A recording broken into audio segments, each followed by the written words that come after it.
Points of performance and core bracing strategy for overhead pressing. If you're going to barbell overhead press, this will be the start position. You'll notice that my elbows are lower than if I were in the front rack position for a front squat. So you'll have full grip on the bar, elbows are going to be lower, and you're going to retract your head and press that bar overhead. From the side, you'll retract the neck, press the bar overhead. Another thing that you want to think about is core bracing. So before you lift that bar overhead, you will inhale, tuck the rib cage down towards the pelvis, hold that breath, and press overhead, exhaling at the top. I'll show you a few reps.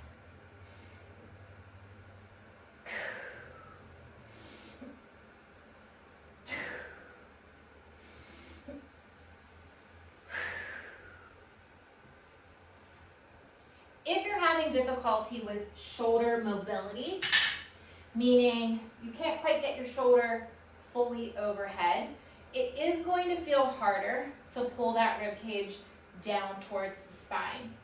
That's where you may want to work on shoulder mobility to see if you have more mobility available. You'll also see using the dumbbells. The only difference with the dumbbells is that you don't have to worry so much about retracting your neck backwards as you're trying to get the bar past your face. So dumbbells will start on the shoulders, same rules apply.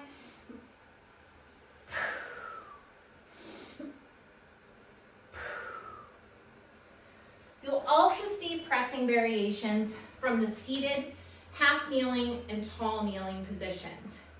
In seated, half kneeling, and tall kneeling, we take the legs out of the equation, so you have to fully press just through the shoulders and stabilize at the core.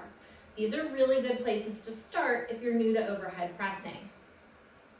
So from the seated position, you'll think about inhale, pull that rib cage down, exhale at the top. From the half kneeling position, this position actually allows you to feel that rib cage tuck down. What I often cue is to put the dumbbell in the opposite arm of the leg that's forward, and then take your opposite hand, or the same side hand as the leg that's forward, and put that on the rib cage. So you'll inhale, tighten that rib cage down, press overhead, and exhale at the top. Again. I love this variation for teaching people what that ribcage tuck feels like. So if you need to get familiar with it, this half kneeling position is great for that. Finally, there's tall kneeling. This is the most difficult of the seated or kneeling positions. From there, you'll really feel like you have to squeeze your bum and pull your rib cage down at the same time.